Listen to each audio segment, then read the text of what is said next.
is one of the issues we really is dealing with. believe in economies going backwards, high levels of unemployment and poverty. And they've lost something like 9% of the population jobs in the last 7 years, and the region's been through that pain. And that all leads to an aging Young people are leaving, and it creates this imbalance in the way that a society is made up.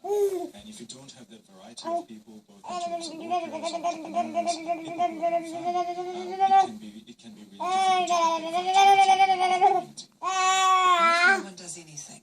If we take no action today, I'm convinced that we will do it.